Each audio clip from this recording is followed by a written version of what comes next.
Welcome back to our channel dear student. तो मेरे प्यारे बच्चों, आज हम करने वाले हैं क्लास 12 की एक और इंपॉर्टेंट क्वेश्चन। और ये क्वेश्चन काफी बार बोर्ड में रिपीट हो चुका है, तो क्वेश्चन को ध्यान से देखना, अच्छे से नोट्स बनाना और इसको एक से दो बार रिपीट करना, क्योंकि ये क्वेश्चन तुम्हें थोड़ा सा कंफ्यूजन लगेगा, बट टेंशन ना लो, मैं एक एक चीज स्टेप बाय स्टेप आपको क्लियर करूंगा। तो चलिए ज्यादा समय ना लेते हुए क्लास को शुरू करते हैं। टॉपिक क्या है हमारे पास? पतले लेंस के द्वारा प्रकाश के अपवर्तन का सूत्र। चलिए देखते हैं क्या है। ये हमारे पास एक पतले लेंस है। क्या है? पतले लेंस है। और इस पतले लेंस, ध्यान से सुनना, इस पतले लेंस को वायु में रखा गया है। किस में रखा गया है? वायु में रखा गया है। जब इसको वायु में रखा गया है तो वायु के सापेक्ष इस लेंस का जो अपवर्तनांक है वो n2 है। क्या है? n2 है। तथा लेंस के दोनों ओर का माध्यम, ध्यान से सुनना, लेंस के, ये लेंस है, लेंस के दोनों ओर का माध्यम जो है वो वायु है। क्यों? क्योंकि इसमें वायु में रखा गया है, तो वायु के सापेक्ष कांच का अपवर्तनांक n2 होगा, बट इनके दोनों ओर जो माध्यम होगा वो n1 और n1, जो कि क्या है, इधर भी वायु है और इधर भी वायु है, इधर भी वायु है और इधर भी वायु है। ठीक है। अब ध्यान से समझना, इस लेंस का जो प्रकाशिक केंद्र है वो C है। लेंस का प्रकाशिक केंद्र क्या है? C है।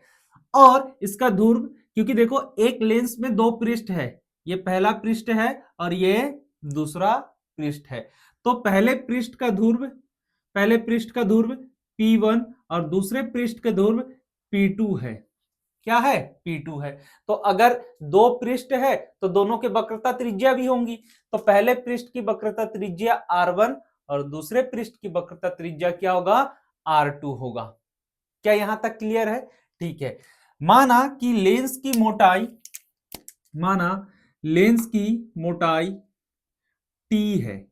ये जो लेंस है, लेंस की मोटाई क्या है? T है। क्या है? T है।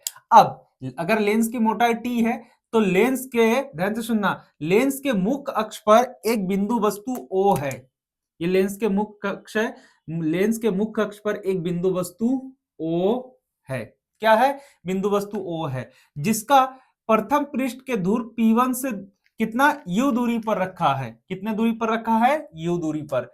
मैंने क्या कहा? ये जो बिंदु मुख्य अक्ष पर बिंदु वस्तु O है, इसका प्रथम पृष्ठ के, ये प्रथम पृष्ठ है, ये द्वितीय पृष्ठ है ना, तो प्रथम पृष्ठ के ध्रुव P1 से कितनी दूरी पर रखा गया है? U दूरी पर रखा गया है। ध्यान देखो, कितनी दूरी पर रखा गया? ये इससे U दूरी पर रखा गया है। ठीक। तब इससे चलने वाली प्रकाश किरण जैसे ही किस पर, लेंस पर आपतित होता है,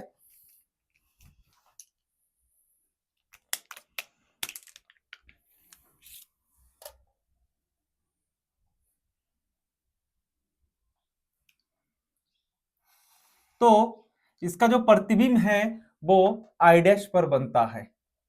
कहां पर बनता है? आई डैश पर। इसका जो प्रतिबिंब है वो आई डैश पर बनता है।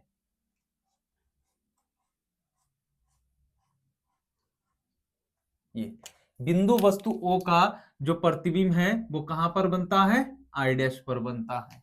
किस पर बनता है? आई डैश पर।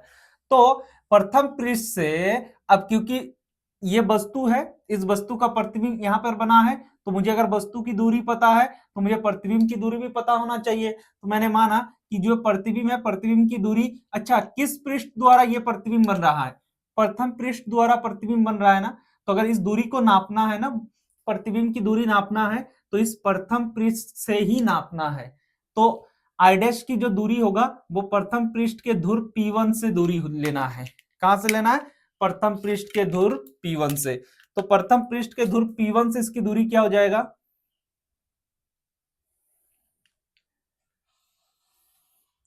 प्रथम पृष्ठ के ध्रुव P1 से इसकी जो दूरी होगा वो हमारा क्या होगा? वो होगा V डैश। क्या होगा? V dash. क्या यहां तक क्लियर है? यहां तक कोई दिक्कत तो नहीं है? अगर यहां तक दिक्कत नहीं है तो आगे देखो, कंटिन्यू करते हैं। यहां तक कोई दिक्कत होना भी नहीं चाहिए। तब अब मैं कह सकता हूं कि चलो वो स्टेप बाइज कर देंगे। क्या है कि जब मैंने इतना पूरा कवर कर लिया है तो प्रथम पृष्ठ के सापेक्ष, अब ध्यान से देखना कि प्रथम पृष्ठ के लिए, प्रथम गोलीय पृष्ठ के लिए अवर्तनांक लिखना है, फिर द्वितीय के लिए तो पहले हम प्रथम पृष्ठ का कवर कर ले, कंप्लीट कर लेते हैं, फिर हम दूसरे पृष्ठ के लिए करेंगे। यहां तक अगर क्लियर है तो आगे देखो।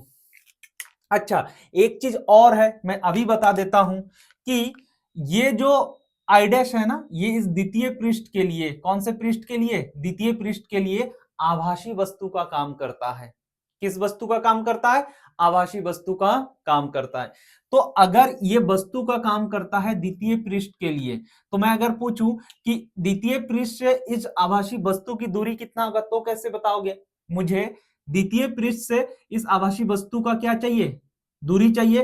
तो देखो पूरा दूरी मुझे क्या पता है, मुझे पूरा दूरी यहां से, क्योंकि इसके सापेक्ष ही तो है, देखो इसके कारण ये प्रतिबिंब बना है और इसकी दूरी यहां से लिया गया है। तो जब मैं द्वितीय पृष्ठ के लिए इसको वस्तु मानूंगा तो इसके सापेक्ष दूरी ही मुझे लेना है। कौन सी दूरी? v dash. तो अगर मुझे P2 से, मतलब द्वितीय पृष्ठ के P2 से r डैश की दूरी चाहिए, तो मुझे इसके सापेक्ष, दूरी के सापेक्ष इतना दूरी लेना है। तो मुझे क्या करना है कि इस पूरे दूरी से, अगर मुझे यहां से यहां तक की दूरी पता है, पता करना है, तो मुझे यहां से यहां तक पूरे दूरी से, इस पूरे दूरी से अगर मैं इस t दूरी को काट दूं तो क्या मुझे ये दूरी मिल जाएगा? बिल्कुल मिलेगा। तो मैं कह सकता हूं कि यहां से यहां तक की जो दूरी होगा, यहां से यहां तक जो दूरी होगा वो क्या होगा? लगभग यहां पर, ठीक। तो यहां से यहां तक की जो दूरी होगा वो क्या होगा? इस पूरे दूरी से, v डैश से अगर मैं इस t को, इसकी लेंस की मोटाई को माइनस कर दूं तो मुझे यहां से यहां तक की दूरी मिल जाएगा। तब उस कंडीशन में अगर ये इस पृष्ठ के लिए आभासी वस्तु का काम करता है, तब आई डैश का जो अंतिम प्रतिबिंब है, सॉरी, जो आई डैश का अंतिम प्रतिबिंब है वो कहां पर बनता है? वो आई पर बनता है। कहां पर बनता है? आई पर। तो इसका आई डैश का अंतिम प्रतिबिंब आई पर बनता है। तो ये जो है इसका अंतिम प्रतिबिंब आई।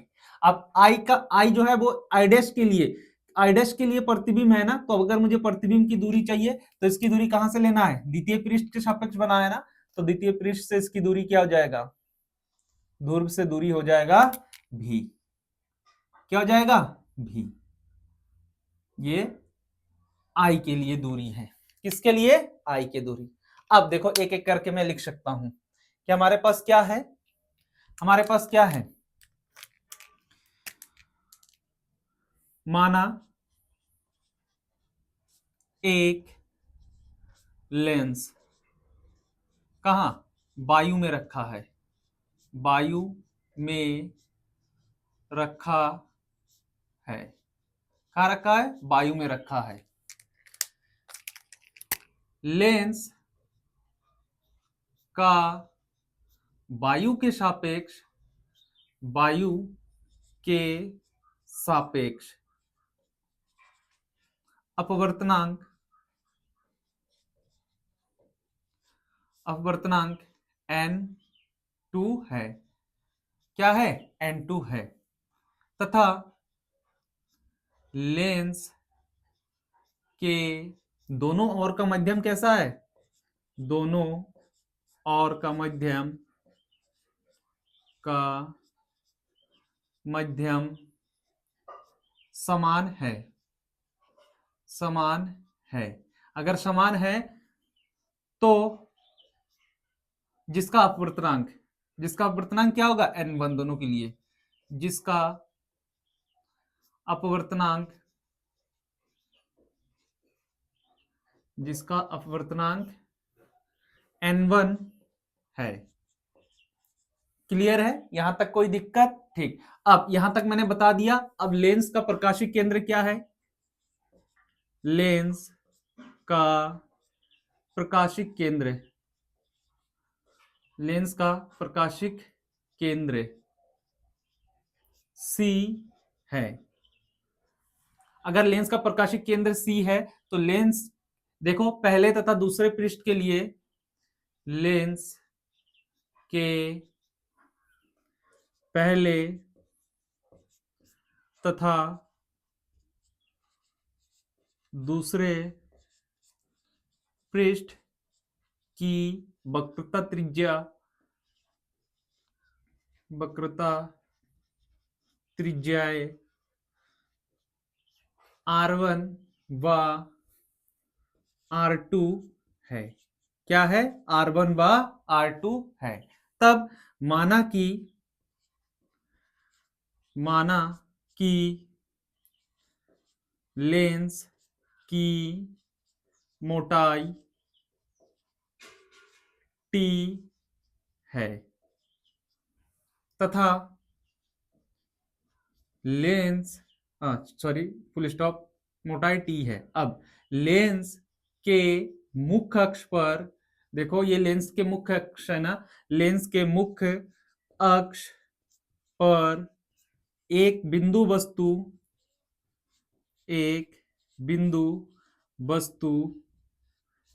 O, बिंदु वस्तु O प्रथम पृष्ठ के ध्रुव, प्रथम पृष्ठ के सापेक्ष ही तो ले रहे हैं, प्रथम पृष्ठ के ध्रुव P1 से कितनी दूरी, U दूरी पर रखी है।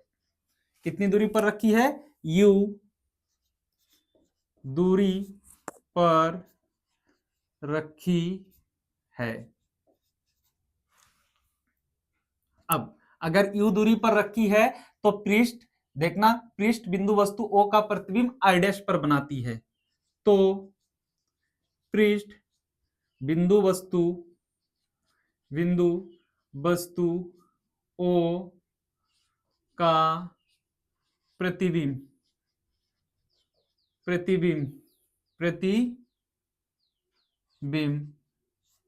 I' पर बनाती है। तब अगर मैं पूछूं कि अगर I' पर बनाती है तो I' की दूरी, तो I' की ध्रुव P1 से दूरी कहां पर हो, कितना होगा? देखो यहां से यहां तक की दूरी क्या है? V' है। कितना है? V' है। तो अब मुझे पता चल गया है कि वस्तु की दूरी प्रथम पृष्ठ के सापेक्ष O है और प्रतिबिंब, जो प्रतिबिंब बन रहा है, प्रतिबिंब की दूरी क्या है? V है। तब प्रथम पृष्ठ के लिए, किसके लिए? प्रथम पृष्ठ के लिए अपवर्तनांक का सूत्र, कौन से पृष्ठ के लिए? प्रथम पृष्ठ के लिए अपवर्तन का सूत्र।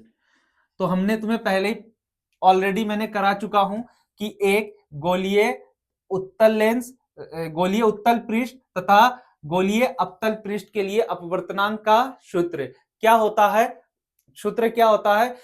n2 पहले मध्यम के सापेक्ष दूसरे मध्यम, n2 दूसरे मध्यम में जो प्रतिबिंब बन रहा है, प्रतिबिंब की दूरी माइनस प्रथम मध्यम के सापेक्ष वस्तु की दूरी बराबर n2 माइनस n1 ब्रैकेट में 1/r1 माइनस 1/r2। ये मैंने ऑलरेडी कराया। तो प्रथम पृष्ठ के लिए अगर नहीं पता है तो मैं दोनों वीडियो का लिंक डिस्क्रिप्शन में दे दूंगा, आप जाके दोनों वीडियो को देख सकते हो, वो भी काफी इंपॉर्टेंट है। तो प्रथम पृष्ठ के लिए जो अपवर्तनांक का सूत्र है वो क्या हो जाएगा? देखो अपवर्तनांक का प्रथम पृष्ठ के सापेक्ष n2 के सापेक्ष जो हमारे पास प्रतिबिंब की दूरी है वो V' माइनस n1 के सापेक्ष वस्तु की दूरी U, और ये क्या हो जाएगा? प्रथम मध्यम के सापेक्ष दूसरे मध्यम का अपवर्तनांक ना, तो ये क्या आ जाएगा? n2 minus n1 upon r। इसको क्या मान लो? समीकरण 1। ये हो गया हमारा प्रथम पृष्ठ के लिए। अब देखो ये I' जो है ये दूसरे पृष्ठ के लिए आभासी वस्तु का कार्य करता है ना, तो I' प्रतिबिंब I' ऐसे लिख देते हैं,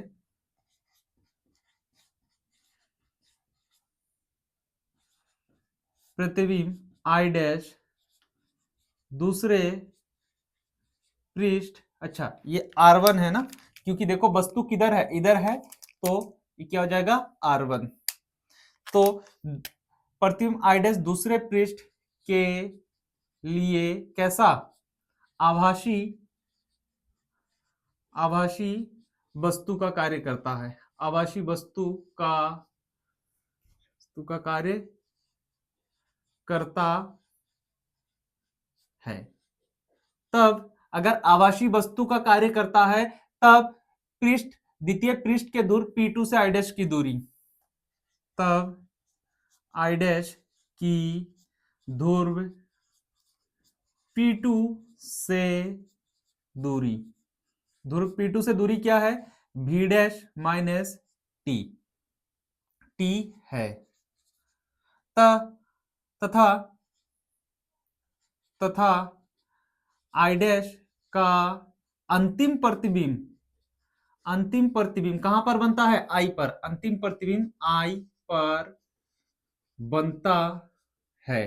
कहां पर बनता है? I पर बनता है, जिसकी ध्रुव P2 से दूरी, ध्रुव P2 से दूरी, ध्रुव P2 से दूरी कितना है? ध्रुव P2 से जो दूरी है वो क्या है? V है। तब द्वितीय पृष्ठ के लिए अपवर्तनांक का सूत्र, द्वितीय पृष्ठ के लिए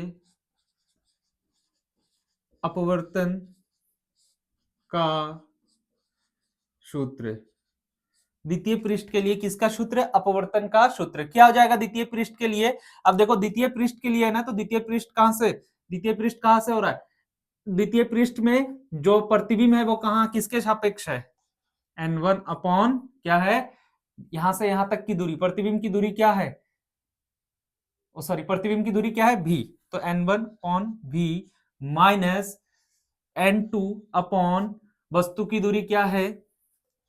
v डैश माइनस t बराबर n1 minus n2 upon r2। ये हो गया समीकरण सेकंड। अब एक चीज देखो, ये जो v डैश है और t है ना, अगर मैं v डैश की बात करूं तो उसके कंपेयर में t बिल्कुल ना के बराबर है। देखो t इतना है और v डैश यहां से यहां तक की दूरी है ना, लगभग किसके बराबर है? ना के बराबर। तो मैं कह सकता हूं जो v डैश है वो ग्रेटर देन क्या है? t है। उस कंडीशन में जो t हो जाएगा वो हमारा क्या हो जाएगा? जीरो हो जाएगा। क्या हो जाएगा? जीरो। तब अगर t जीरो हो रहा है तो इस फॉर्मूले में क्या, इसमें क्या बन जाएगा? n1 upon v minus n2 upon यहां पर क्या बन जाएगा? v डैश, क्योंकि t क्या हो गया है? t जीरो रखो तो क्या मिल जाएगा? v डैश बराबर ये क्या हो जाएगा? n1 minus n2 upon r2। ये हमारा समीकरण थर्ड। अब समीकरण कौन सा देखो, समीकरण फर्स्ट और थर्ड को ऐड करने पर, फर्स्ट और थर्ड को ऐड करो तो अगर मैं इसको ऐड करूंगा तो क्या बन जाएगा? बराबर की इस साइड वाले को इस साइड ऐड करो और बराबर के उस साइड वाले को उस साइड ऐड करो, तो n2 अपॉन क्या जाएगा? v dash minus n1 upon u।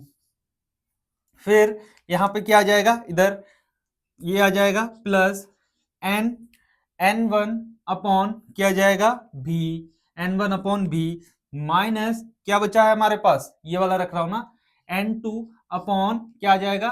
v dash बराबर, अब इस साइड वाला n2 माइनस n1 बट्टे r1 plus n1 minus n2 बट्टे क्या आ जाएगा हमारे पास? r2। क्या आ जाएगा? r2। अगर ये R2 आ रहा है तो ध्यान दो, अब यहां से कुछ कैंसिल हो रहा है क्या? देखो N2 V dash, N2 V dash, एक माइनस का दूसरा प्लस का, तो इससे ये क्या हो गया? कैंसिल। जैसे ये कैंसिल हो गया तो अब हमारे पास क्या बन रहा है? देखो अब हमारे पास क्या बन रहा है? ये प्लस का N1 अपॉन क्या गया? V, और यहां से क्या गया? एक चीज यहां से देखो, यहां से n1 अपॉन v और माइनस n1 अपॉन यहां से क्या है? u बराबर। अब देखो इन दोनों से इसको अब क्या मैं इसके जैसे बना सकता हूं ना, तो बनाने के लिए यहां से क्या कॉमन लो? माइनस कॉमन लो, तो n2 minus n1 upon r1, यहां से माइनस कॉमन लूंगा तो जो माइनस वाला है वो प्लस का हो जाएगा और जो प्लस वाला है वो माइनस का हो जाएगा अपॉन r2। अब इन दोनों से n2 माइनस n1 को क्या ले लो? कॉमन, और इन दोनों से n1 कॉमन ले लो, तो n1 कॉमन ले लूंगा तो 1 upon v minus 1 upon u बराबर n2 माइनस n1 ले लिया मैंने कॉमन, तो यहाँ पे 1 अपॉन R1 माइनस 1/R2। क्या यहां तक क्लियर है? अगर यहां तक क्लियर है तो देखो आगे,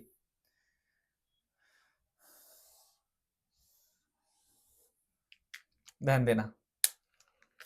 अब मैं यहां से कर रहा हूं,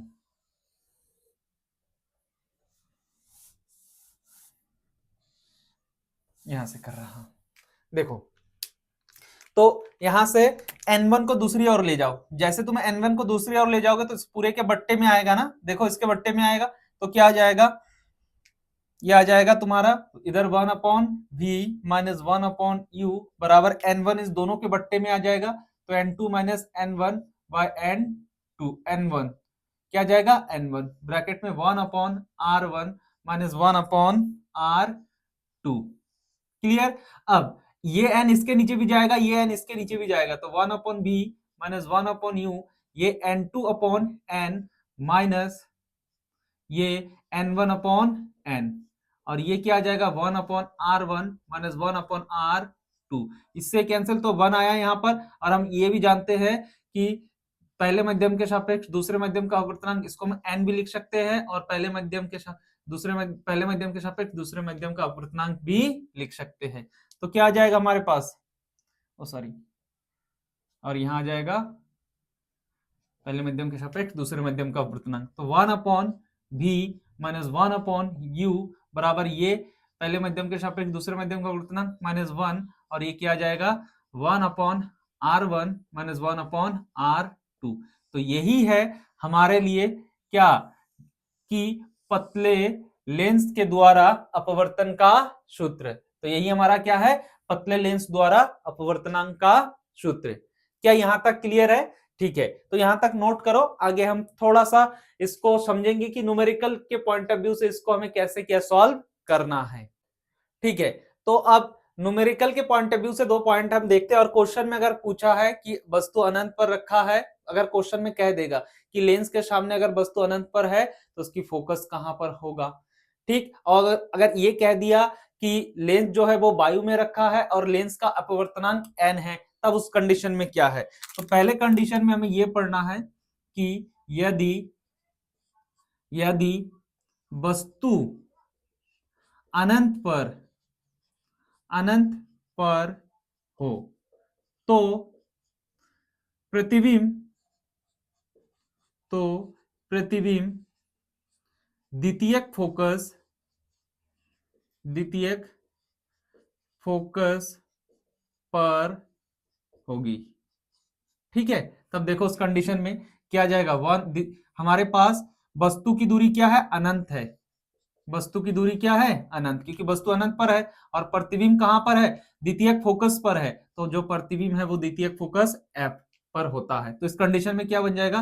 1/, ये प्रतिबिंब है, प्रतिबिंब कहां पर है? f पर, माइनस 1/ वस्तु अनंत बराबर क्या है? प्रथम मध्यम के सापेक्ष दूसरे मध्यम का अपवर्तनांक, और 1/r1 माइनस 1/r2। क्योंकि हम जानते हैं कि 1/∞ 0 के इक्वल होता है, तो ये 0, तो 1/f बराबर क्या हो जाएगा? प्रथम मध्यम के सापेक्ष द्वितीय मध्यम का अपवर्तनांक माइनस 1, और 1/r1 माइनस 1/r2। तो इस कंडीशन में अगर पूछे तो तुम्हें ये प्रूव करना है। सेकंड नंबर में दूसरा ये है कि यदि लेंस का प्रथम, ध्यान से देखना, लेंस का जो प्रथम मध्यम वायु हो, यदि लेंस का प्रथम मध्यम वायु हो तो अपवर्तनांक, तो जो अपवर्तनांक होगा, अपवर्तनांक वो प्रथम मध्यम के सापेक्ष द्वितीय मध्यम जो होगा वो n होगा। तो इस फॉर्मूले में क्या चेंजेस आ जाएगा? 1/f बराबर n माइनस 1, और ये 1/r1 माइनस r2, ये है हमारा। ठीक है, अब सुनो मेरी बात ध्यान से। अगर क्वेश्चन में तुमसे ये कहा है कि मुझे सिर्फ पतले लेंस द्वारा प्रकाश के अपवर्तन का सूत्र निकालना है, तो तुम्हें सिर्फ यहां तक सॉल्व करना है। सिर्फ कहां तक? यहां तक सॉल्व करना है। लेकिन अगर उसमें यह कह दिया कि तुम्हें पतले लेंस द्वारा प्रकाश का अपवर्तन निकालो, साथ में ये बताओ कि जो लेंस के सामने वस्तु रखी है वो अनंत पर रखी है, तो उसका जो फोकस होगा वो कहां पर बनेगा, तो वो तुम्हें यहां तक देना है। ठीक है, तुम्हें यहां तक देना है, और ये न्यूमेरिकल के लिए काफी ज्यादा यूजफुल भी होगा। तो ये था आज का हमारा टॉपिक। मैं पूरा थ्योरी के साथ लिख दिया ताकि आपको लिखने में दिक्कत ना हो। तो आशा करता हूं वीडियो आपको अच्छी लगी होगी। अगर वीडियो अच्छी लगी तो वीडियो को लाइक, कमेंट और शेयर करना ना भूलना। साथ ही साथ अगर आपने हमारी चैनल को सब्सक्राइब नहीं किया तो प्लीज चैनल को सब्सक्राइब कीजिए। Thank you for watching me. Have a nice day.